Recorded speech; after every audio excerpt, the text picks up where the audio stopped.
افسانوی مجموعہ عطر کافور کا پہلا افسانہ مراسلہ ہے۔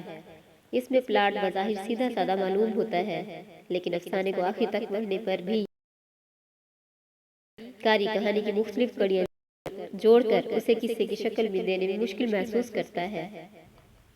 یہ نیر مسعود کی فن کی ایک بڑی خصوصیت ہے کہ بظاہر سیدھا سادہ نظر آنے والا پلاٹ بھی کئی معنوی جہات کا حامل ہوتا ہے۔ افسانہ سلطان مظفر کا واقعہ نویس میں پلاٹ کافی الجھا ہوا معلوم ہوتا ہے۔ اس میں صحرا جس میں سلطان مظفر کا بغیر چھت کا مقبرہ ہے، قلعہ جس میں ہبلائی قسم کے کردار رہتے ہیں، اور صحرائی مہم وغیرہ کا بیان ہے۔ واقعہ نویس کا بیان بڑے پر اثر انداز میں ہوا ہے، جس سے قاری عجب طرح سے اس میں جکڑا رہتا ہے۔ اس میں کئی کردار ہیں، مثلا سلطان مظفر، واقعہ نویس، صحرائی عورت وغیرہ کا ذکر ہے۔ نیر مسعود کے یہاں پلاٹ کا باضابطہ التزام نہیں ملتا۔ الفاظ دیگر انہوں نے وحدت تاثر اور مربوط پلاٹ پر استوار یک رخ افسانے لکھنے سے اعتراض کیا ہے۔ ان کے افسانوں کے پلاٹ ایک نہیں ہوتے، بلکہ اصلی پلاٹ سے ذیلی پلاٹ نکلتے رہتے ہیں۔ کبھی کبھی ذیلی پلاٹ ان کے اصلی پلاٹ پر حاوی ہو جاتے ہیں، لیکن ان کا یہ فنی کمال ہے کہ اختتام کے وقت اس کا اصلی پلاٹ پھر کسی نہ کسی صورت میں سامنے آ جاتا ہے، اور تمام ذیلی پلاٹ کے نقوش دھندلے پڑ جاتے ہیں۔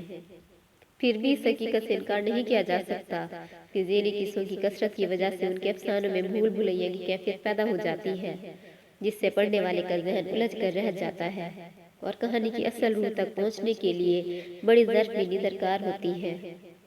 نیر مسعود کے زیادہ تر افسانوں میں محض کسی ایک قصے کا بیان نہیں ملتا، بلکہ اس سے جڑے اور قصوں کا بیان بھی شامل رہتا ہے۔ مثال کے طور پر افسانہ اوجھل میں نو عمر واحد متکلم کے جنسی تجربات کے بیان کے علاوہ مکان کے معائنوں کا ذکر، ایک نامعلوم تیماردار اور غرقاب دوشیزہ کا تفصیلی تذکرہ ہے۔ نصرت میں مرکزی کردار کی کہانی کے علاوہ بدکار عورت اور بوڑھے جراح کا بیان ہے۔ سلطان مظفر کا واقعہ نویس میں سلطان کی صحرائی مہم، مقبرہ کی تعمیر کا حال، ایک دوشیزہ سے سلطان کے تعلقات، اور پھر ایک زہریلے درخت کا ذکر ہے۔ عطر کافور میں کافوری چڑیا، عطر سازی کے مختلف مراحل، اور پھر ماہرو سلطان اور اس کی نامعلوم بیماری کا بیان ہے۔ ان کے بیشتر افسانوں میں ذیلی قصوں کی کثرت اور تنوع کی وجہ سے پیچیدگی اور مبہم سی کیفیت پیدا ہو گئی ہے۔ البتہ یہ کیفیت پیدا کرنے کا شعوری مقصد شاید یہ ظاہر کرنا ہے کہ دنیا اصل میں مترادفات کا مجموعہ ہے۔ اسی فلسفے کو مد نظر رکھتے ہوئے وہ اپنے افسانے تغیر خیزی، بے مرکزیت، بھول بھلیوں والے پلاٹ اور فضا اور کردار کے عجوبے پن سے خلق کرتے ہیں۔ بعض اوقات تو محض بیان سے بھول بھلیاں کا تاثر پیدا کر دیتے ہیں۔ مثلاً پھر میں پھاٹک کے اندر داخل ہو گیا، مجھے ہر طرف دیواریں ہی دیواریں نظر آئیں، آگے پیچھے بنی ہوئی اونچی دیواریں مختلف زاویوں سے ایک دوسرے کے قریب آتی پھر دور ہو جاتی۔ سب سے اونچی دیواریں سب سے پیچھے تھی، یہ نیم دائرے کی شکل میں اٹھائی گئی تھی، اور یہیں دور سے چھت کا فریب دیتی تھی۔ مورخیس کی طرح نیر مسعود نے بھی بھول بھلیاں کی تمثیل اپنے افسانوں میں کثرت سے استعمال کی ہے۔